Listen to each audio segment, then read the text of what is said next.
What is it exactly your father does, Helen? Why? Didn't Mr. Penske tell you? I'm afraid I've never met Mr. Penske. But don't you...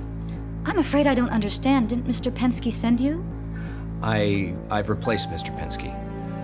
I found the message you left for him, and, well, I was hoping you might be able to tell me what he needed to see your father about. He wanted my father to examine some artifacts he'd found on an investigation of his. As far as I know, they never did meet. My father was called away suddenly on business, and I didn't want to leave Mr. Penske in the lurch. That's why I volunteered to help. If I could, of course. What is it you do here, Helen? Well, I'm just a graduate student intern here now, but one day I'm going to run this museum, or one just like it anyway.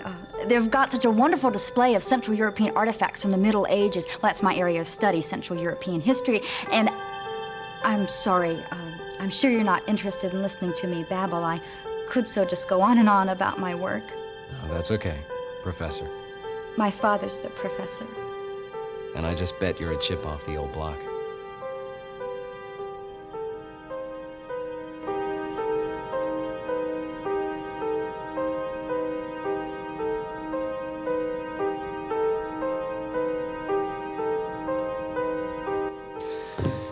Do you suppose that these are the artifacts that Mr. Penske wanted to speak to your father about? Why, yes, I believe they are. Mr. Penske told my father there were inscriptions on them. These are runes. Norse runes, I'm sure of it. Norse runes? Yes, Norse. The ancient Scandinavians, the Swedes, the Danes, the Germans. You probably know of them as Vikings. We still see many of their roots today. For example, Wednesday is a derivative of Woden's Day or Odin's Day. And then there's... Whoa. Slow down, Professor. Are you trying to tell me that these runes are an ancient form of Germanic writing? Yes, that's right. The runes are a sort of alphabet. Some people also use the symbols to represent words, like the Egyptian hieroglyphics. These pieces look like they interlock somehow. Do you think you could help me figure out the order? Sure, I'd love to. What about these parchments here? They're the same runes, aren't they? Yes, they are. Someone's already begun a translation of them. 9 gifts to Odin. That generally would have meant a sacrifice of some sort. A sacrifice? What sort of sacrifice? Well, usually a human sacrifice. The Vikings would choose 9 strong men and hang them. Sometimes they'd behead them. As often as not, it merely meant an animal sacrifice. Go on. Well, it's hard to tell. These sheets are just fragments. I'd need some time. All right. I'll check back later then.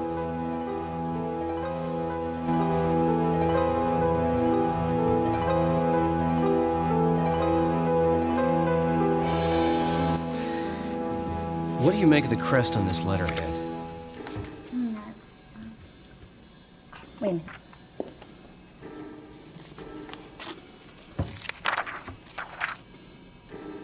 That's funny. It's the same crest as the Sergeant-at-Arms.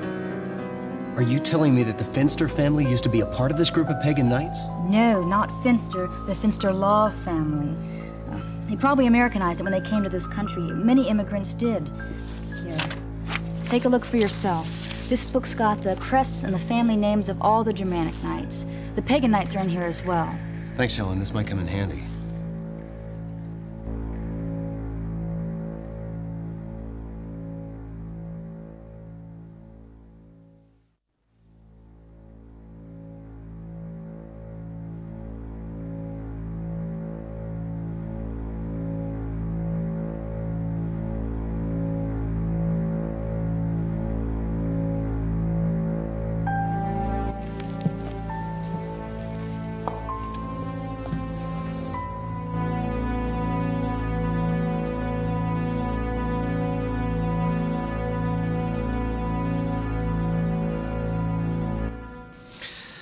What do you make of this?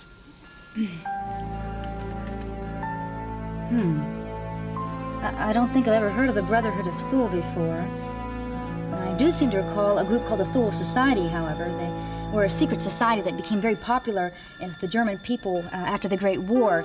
Some people said they were a cabal of black magicians. Black magicians? You don't really believe that, do you? No. It's far more likely they met as an excuse to drink beer and talk about politics. They did have a great deal of influence on the German people, however. They were early proponents of German nationalism and Aryan superiority. And without the backing of the Thule Society, the Nazi Party probably would never have lasted. Yeah, wouldn't that have been a shame? What do you make of those symbols? These are runes, and that's their English translation beneath them. These crests are what really interests me, though. They're not the crests of traditional German aristocracy. Wait a minute. What is it, Helen? I think I know where I've seen these before. What are you looking for? Aha! These are the crests of an ancient sect of Germanic knights. They posed as Christian soldiers. They still continue to worship the Old Norse gods and gave human sacrifices to them.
Eventually, they were excommunicated by the Pope and forced into exile from Germany. I don't get it. So, how is it you know so much about these pagan knights? Well, I should know they're one of my father's pet projects. He's in the process of restoring a stained glass window with the crest of the officers of the sect even now. But I don't get it. What do those knights have to do with this invitation? Well, they're the same. The crests are the same. So, whoever these people are, this Brotherhood of Thule, they're modeling themselves after an ancient sect of pagan knights? Here in Cleveland? It sure seems that way.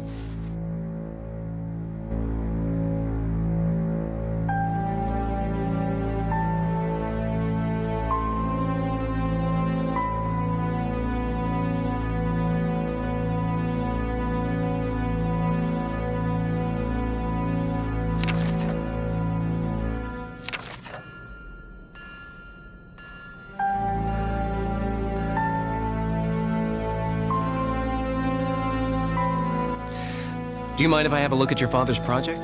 Sure, I don't see why not. Do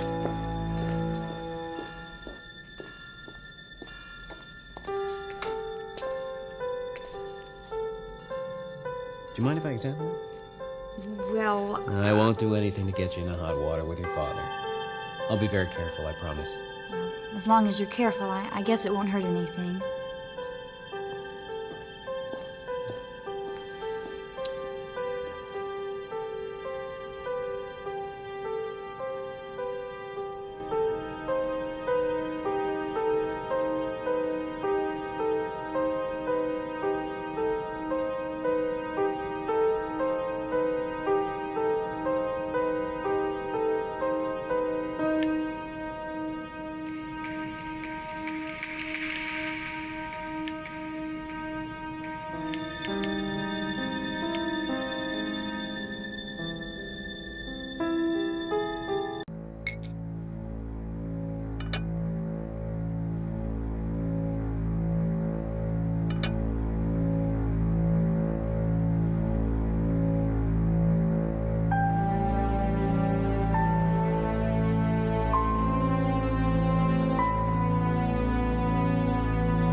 And now for the day's news. Our top story today comes straight from the tough and tumble neighborhood of Kingsbury Run. There, the police continue their exhaustive manhunt for the torso killer. As his head count hits 7, the citizens of Cleveland raise their voices in protest. Meanwhile, the city police have been baffled by this insidious madman's terrible work. The latest victim, discovered by 2 children playing along the banks of the Cuyahoga River, remains unidentified. Meanwhile, in news from around the world, our boys at sea captured an Axis ship in equatorial waters. The Axis vessel unsuccessfully attempted a nefarious ploy to bluff its way through the British blockade. Our sources indicate the Axis boat falsely flaunted. Excuse me. I'm looking for a man named George Hansen. He used to be a foreman at the Finster Munitions factory. Do you know where I might be able to find him? Who's asking? I'm Jim Pearson from the COI. I was told he might be able to help me find... Louis. Louis? This is about the creep that gave Finster that piece of paper, right? That's right. So, you must be George. Yeah, I'm George. What can you tell me about this Louis? You have a last name? I suppose so, don't everybody? I don't know what it is, though, mister. Is Louis a friend of yours? That rat, I didn't know him from Adam a few weeks ago. How'd you meet him? Me and some of the fellows was in here blowing our steam after payday last month. This guy Louis was in here.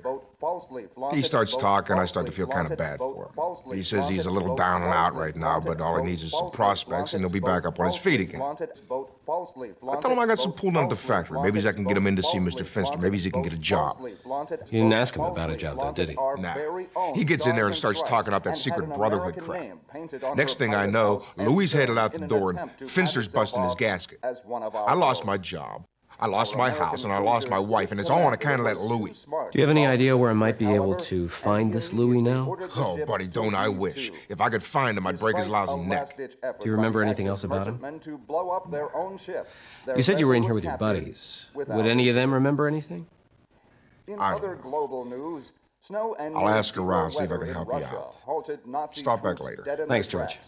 You've been a big help. Bad news for the Axis as the British began an offensive in North Africa along the 130-mile Libya line.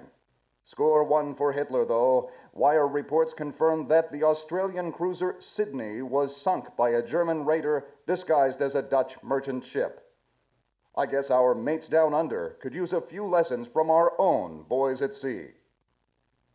In Washington today, Subaru Kurusu, Japan's new and super special envoy to the United States, is set to begin a round of talks with the State Department.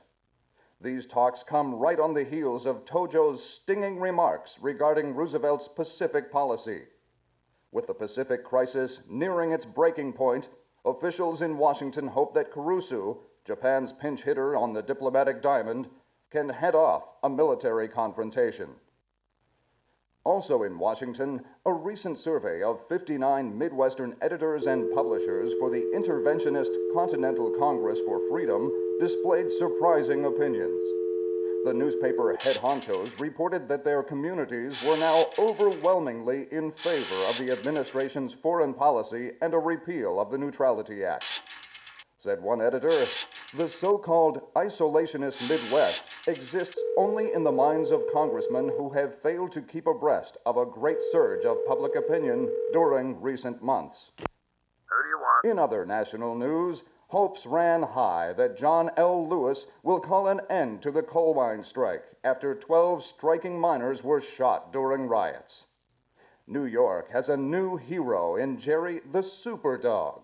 The lovable collie's barking awoke 16 families residing in apartments above an Upper East Side store. Well, Our dog sorry to have hero bothered you. nearly gave his own life, however. After seeing everyone to safety, Jerry left the burning building and collapsed. Thanks to the efforts of a local doctor, Jerry was revived. Give that dog a biscuit. In local news, prominent Dayton entrepreneur Ilo G. Sundorf was killed in a plane crash.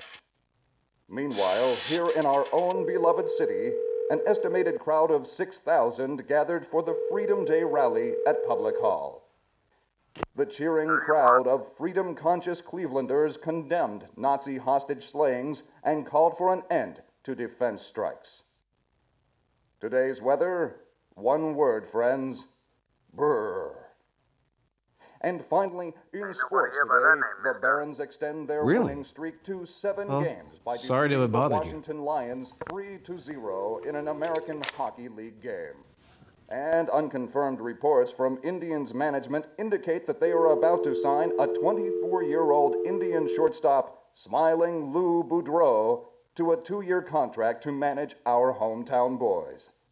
If such a deal goes through, this would make Boudreau the youngest man to ever manage a big league club. We now return you to the magical melodies of Mel Fritz